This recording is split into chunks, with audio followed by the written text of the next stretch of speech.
Hi, welcome to the last lecture in our series. This is for week 10.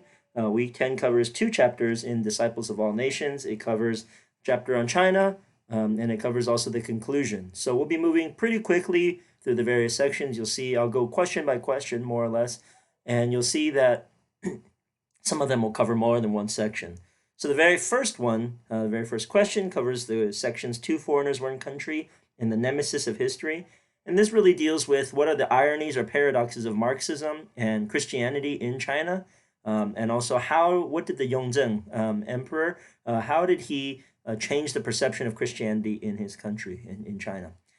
So to start with, the great irony, of course, is that both Marxism and Christianity have become very, very popular in China.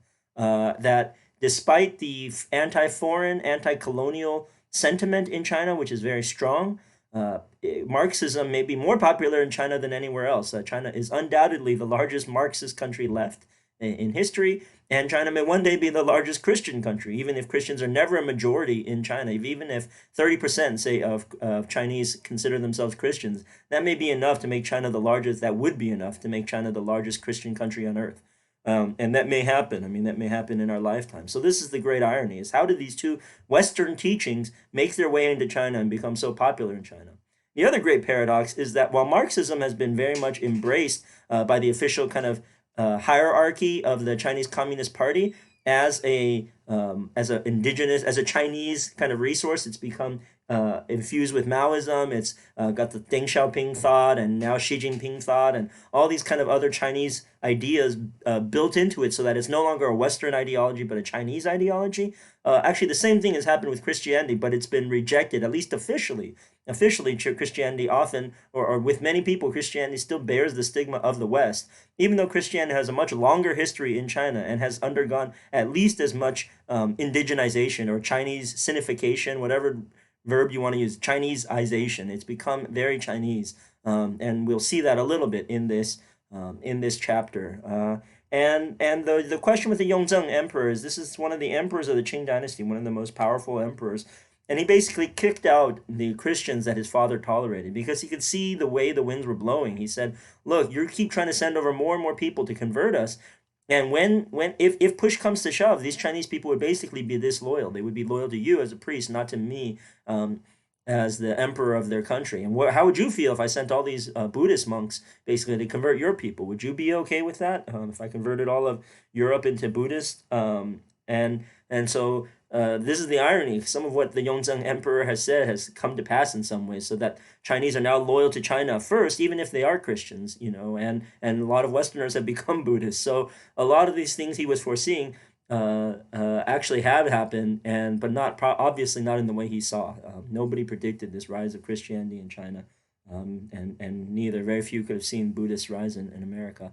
But the main point here is really that there's a suspicion. There's a suspicion that starts, especially in this period, that Chinese Christians are not loyal to the state, might betray the state if it happens. The next section is resistance, which shows even more reasons why Chinese were suspicious of Christianity and what the communists did once they got power. So the main point is that if you look in the history of modern China, actually the Chinese have lots of reasons to be very suspicious of Christianity. There was the Taiping Revolution, a rebellion, in which a Chinese man thought that he was Jesus's younger brother, the son of God, and based on that revelation, based on some visions he had, he started probably the deadliest civil war in the history of the world, and one of the deadliest wars in Chinese history, with tens of millions killed. And and that obviously caused some suspicion. Does Christianity destabilize governments? Does it give people license to start new kind of utopian societies where they pick up weapons and kill their fellow Chinese? That would be a problem. The second problem is the foreign question. Christian countries like Great Britain, partly using Christianity as their excuse, imposed unequal treaties, terrible terms on China, and forced China to take in opium during the aftermath of the Opium Wars. So and these treaties also allowed missionaries to preach freely, and many missionaries agreed and saw this as their opening, the God's work in China to allow them to preach their religion. So the fact that it came with opium, with heroin, basically, or opiates, the same things that are killing millions of Americans today, that it came with supposedly Christian blessing, would obviously make the Chinese very suspicious. And of course, and so when the communists did take over, they technically allowed freedom of religion, but in actuality, they controlled very tightly, and they created so-called Catholic or so-called patriotic Catholic and patriotic Protestant churches that they could control entirely, more or less, that they could have the final oversight, and they at sometimes the persecution was quite strong, and the suspicion was always there that they were not fully independent. Now, in these next sections, fishing in troubled waters and appeasement, you kind of see the darkest point of Chinese Christian history, at least, when all the churches were shut down, when technically there was no Christian activity in the country. And so this really looked like Christianity had been buried. This was during the Cultural Revolution, where basically the Christian activity ceased, and not only so, Christians were forced kind of to make loud proclamations to the world. We're not suffering. Nothing is happening to us here. Everything is fine. To prove their loyalty, and also they were meanwhile they were informing on each other, basically giving each other up to the police to be arrested for Christian practices. Really, a moment in which you would have thought there was not going to be any more Christianity in China. It has been wiped out successfully. And a lot of the Westerners at this time, in this section on appeasement, you can see they were kind of naive. They thought that these terms, these claims um, of non persecution, these claims that the Chinese Christians made, that nothing's happening here, there's no problems here, were factual. They just believed them, and they thought that Mao was establishing basically a socialist utopia on earth by creating a cultural revolution. Many of these Christians were well-meaning and left-leaning in their politics, and so when Mao said he was creating a socialist world and they wanted a social gospel, they thought that the whole point of the gospel was to help the poor, to create an equal society. And Mao did create an equal society, but a rather poor one, for one thing. The economic China was a poorer country back then, but they were equal. But they saw this as being basically the gospel. This is the gospel that a country, regardless of their religion, even if they're atheists, at least they all share alike and they have this kind of equality. So it shows kind of how these Christian thinkers were more or less bamboozled, you could say, or at least their religion was infused with politics to such a degree. They were so political that they began to see any leftist kind of country, any leftist kind of system of even government imposed equality as the gospel. That's the whole point that Jesus came, is to establish some sort of equal society, and completely ignored the fact that Christians were actually dying, were being killed and killing each other, murdered, being tortured. That religion in general was being shut down by the state during this period, and one of the more extreme anti-religion kind of movements that the world has ever seen. And so then in this next section, backing down and second wind, we kind of see that eventually it reached a peak. This kind of movement could not sustain itself. This absolutist kind of cult of personality around Mao couldn't go on forever. For one thing, Mao died, and that's really one of the things that people mark as the end of the Cultural Revolution. For another thing, even people who were within the system, even people who were in this Cultural Revolution system, including at the very top, like Deng Xiaoping, the next leader of China, they really saw that they went too far. They said, well, we should not have completely wiped out religion. There was no need for that. We should allow them to practice again. And the surprising thing that they realized is that when they allowed churches to reestablish themselves, even though they were supposedly gone, and there certainly were no more foreign missionaries, there was no more foreign influence. But actually what happened is there was a long line of people waiting to start churches. And so this is the mystery. This is part of the mystery of modern Chinese history. What happened in these years of the Cultural Revolution that supposedly religion was wiped out, but actually was flourishing? Actually, there's a lot of seeds being planted and more interest than ever in religions, especially Christianity, the one that may have been persecuted the most harshly during the Cultural Revolution, sprang back the strongest. And we can also see that the Roman Catholic Church has a very difficult kind of situation in this is more, especially on the section called Second Wind, you can kind of see that the Roman Catholic Church has a real difficult time dealing with China. They're both kind of very strong systems that cover about 1 billion people, so it's not easy to shift. And the bottom line is that because of the way China created a patriotic church, the bishops, the Roman Catholic leaders in China, were forced into two camps. Either they became against the Vatican or they became against the Communist Party. And it's really hard to resolve that because the Roman Catholic Church, part of its whole reason for existence is obedience to the Pope, is for its bishops to obey the Vatican. And the Chinese Communist Party, part of its whole reason for existence is to be the sole means of power in its territory. It is a one-party dictatorship, and it's very clear about that. They cannot allow foreign influences to help to govern their country. So what to do about these Catholics? And it seems like they couldn't ever compromise, but actually just a couple years ago they did come up with a compromise. So for now, things are maybe better than they've been for many years for Catholics in China. And officially, the Catholic Party, the Communist Party, and the Vatican, the Pope, work together to create a list of acceptable bishops and to appoint them. That's the compromise they came up with. Then this next section is called the role of women in the church: new winds of change. Here we really see how the church in China has taken the lead in some ways in gender equality. During one of the things that probably happened during the Cultural Revolution, it doesn't talk about this in the book, but this is just my field of expertise, is that women really took the lead in change in kind of continuing the faith and in spreading it. They could go under the radar. They could be evangelists. They could hold on to the faith and spread it in ways that weren't obvious in a place where official power was completely wiped out, where there was no more official church meetings, official pastors. You could go underground. You could meet a woman, could meet another one of the most innocuous, seemingly innocent meetings, and it is innocent in a lot of ways, is just a woman meeting another woman and talking, right? But if they happen to talk about religion, if they happen to offer healing or prayer for healing in a time when the doctors during the Cultural Revolution are also locked up, then you have a way to plant the seeds for a new religion to really spread, and to basically this section though is really focused on the appointment of one person named Florence Lee, who became the first Anglican bishop, the first female Anglican bishop in the 1950s. And this is really a path breaking. I mean, this is very early. This is before desegregation, and the actual Anglicans will not appoint a female bishop for many more decades after this. This is kind of an anomaly, but it shows the Chinese church kind of taking advantage, and it shows the direction, the way that China kind of points the way to the future. Eventually they will. Eventually the Anglicans will come around and come to realize this is the right path.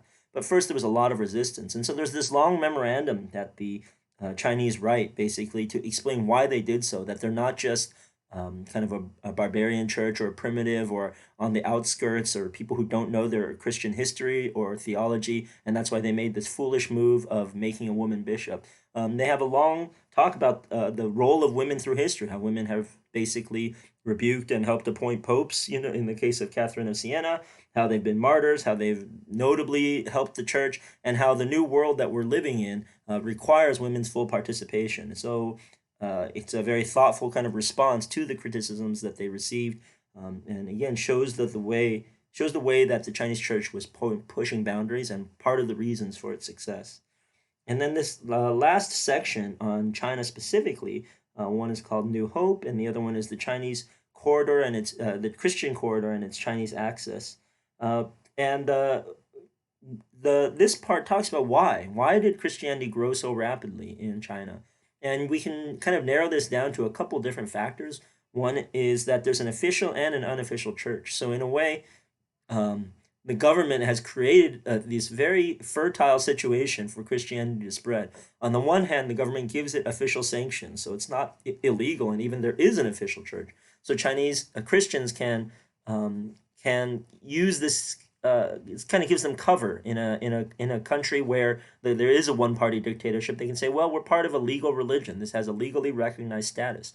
On the other hand, there is this kind of unofficial status, the so-called underground house church, whatever movement, and this allows it to have a lot of dynamism. These groups are not technically registered, which allows them to do a lot of things that are kind of in a gray area. They're not specifically forbidden, but neither are they promoted by the government, but they're some of the fastest ways to grow, like allowing women to preach, like allowing anybody to spread, like setting up unofficial Sunday schools in living rooms or in homes or all over the place, wherever you have a free building, setting up ways to teach other people the faith, preaching widely. And so this we've seen before, this kind of Pentecostal, this kind of every person is a pastor, every person is an evangelist.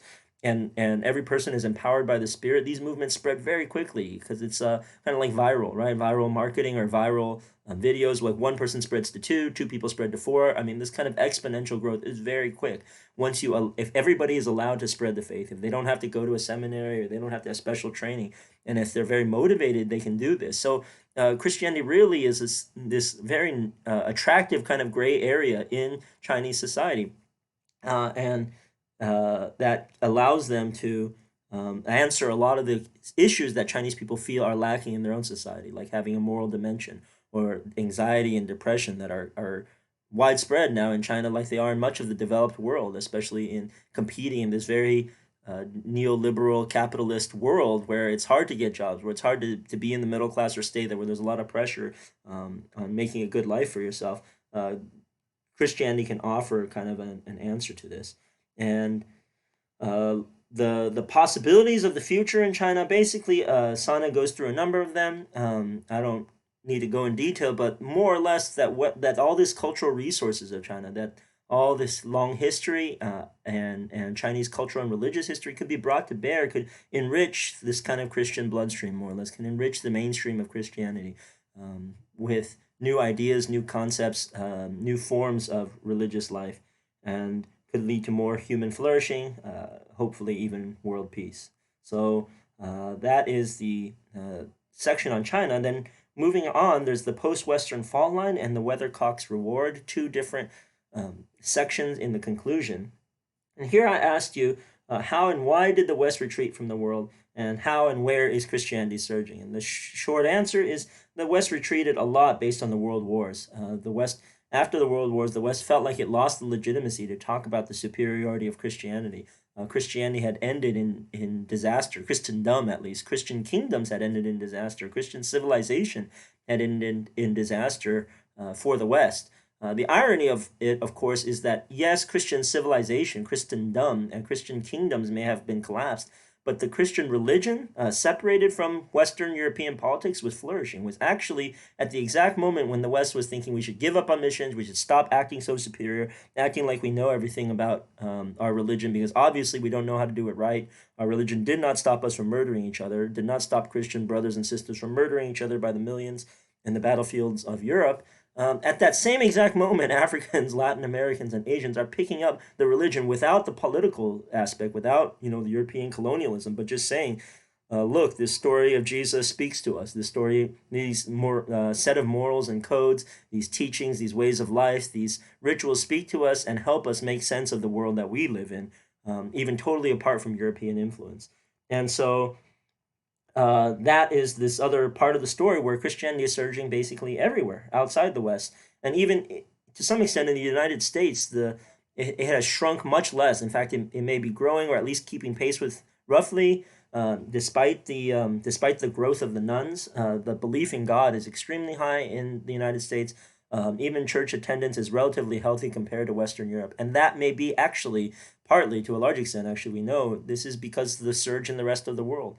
A lot of this is because the rising Latin Americans in America, in the United States, tend to be more Christian, whether they are Catholic or whether they are evangelical or some other form of Christianity. That kind of rise of Christianity among Latinx kind of communities is one reason why Christianity is not really shrinking as much in America. Why there's some question about the future and the demographic future. So it's also growing everywhere. I mean, it's growing in Asia, it's growing in Africa, we've already seen. So, but particularly, at least we touch a little bit on the nature of Christianity in America. And just to be clear on this, one of the points that we see, the kind of Christianity that's growing, whether it's Catholic or evangelical, this is one of the fascinating things. It's all charismatic or it's all Pentecostal.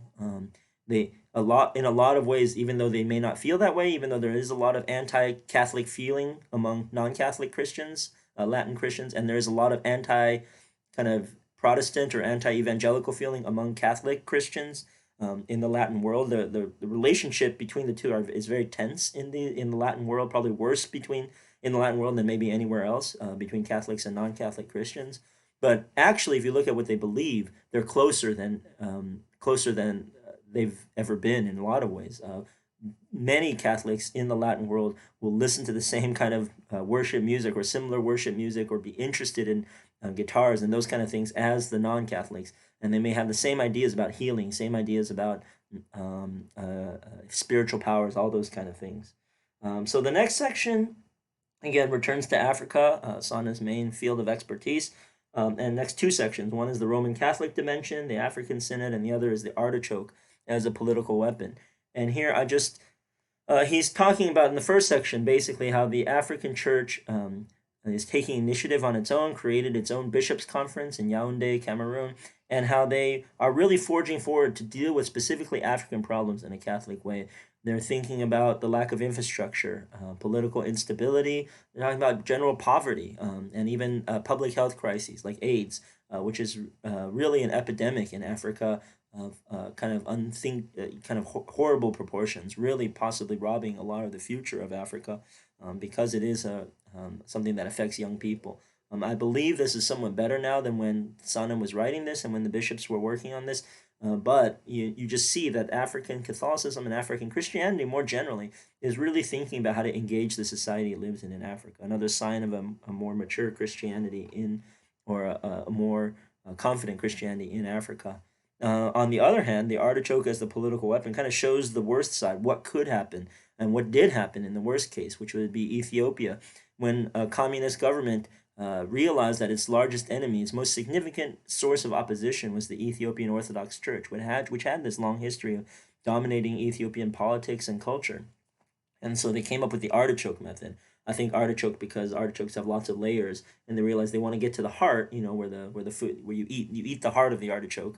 You have to peel all the little layers off, and so they were going to peel all the layers off so they could basically cut at the heart of the Orthodox Church. So the first thing they did was they attacked other Christians. They took advantage of the fact that Christians often bicker among themselves, and the Orthodox Church was more than happy to give its seal of approval. Oh yes, get rid of these Pentecostal groups, get rid of these Roman Catholics, get rid of all these other groups that are challenging us, right, for Christian believers.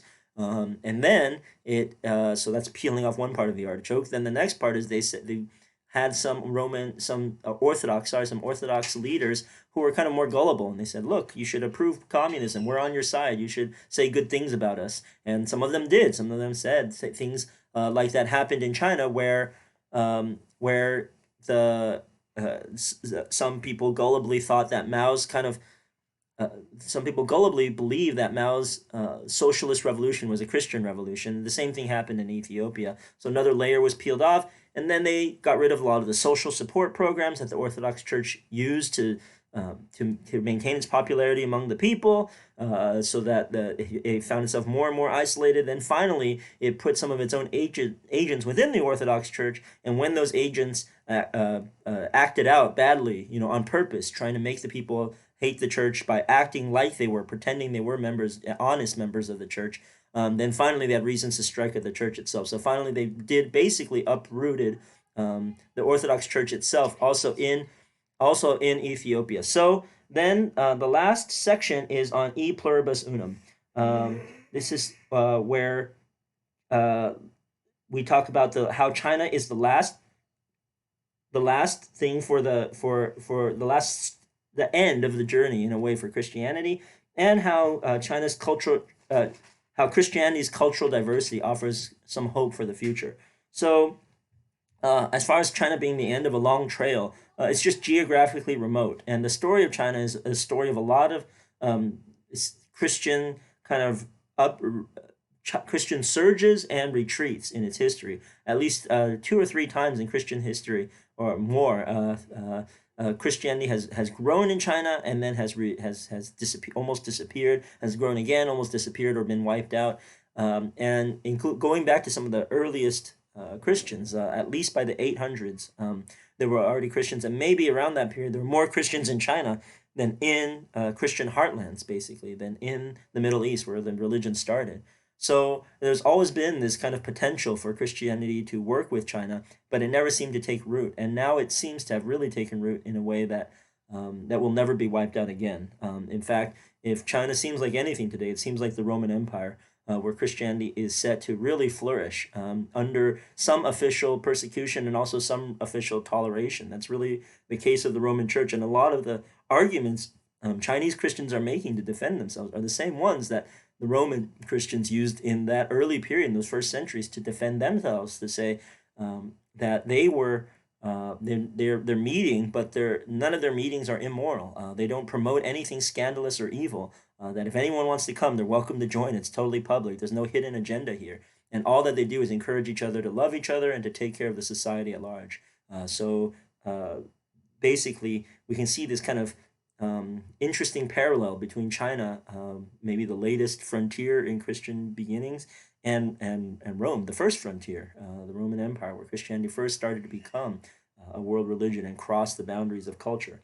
And on this aspect of crossing the boundaries of culture, this is where we see some hope. This is Sanneh's hope, at least, is that Christianity can be possibly a model for how to do intercultural exchange. We see the world is smaller than ever. There are um, because of technology, people are more exposed to other cultures than ever, but this has not brought in more toleration.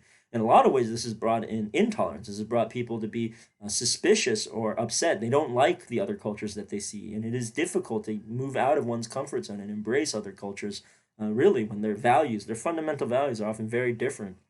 And they just seem like another, someone that is a stranger outside of our comfort, outside of what we see to be correct and right.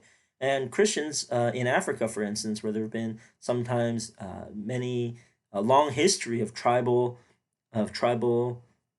rivalry, of hatred between peoples, of cultural barriers, of linguistic barriers between peoples. Actually, we see some glimmerings of Christianity being able to cut across these barriers and create groups like he talks about here. This Christian group he talks at the end with the Luo people that has come to embrace their traditional enemies in Kenya.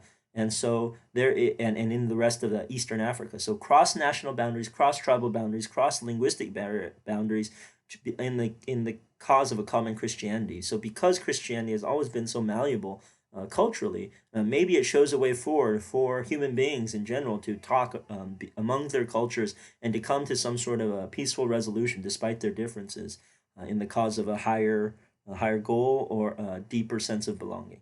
So that is the end of this chapter. This is the end of our class. Thank you for staying with me. See you around.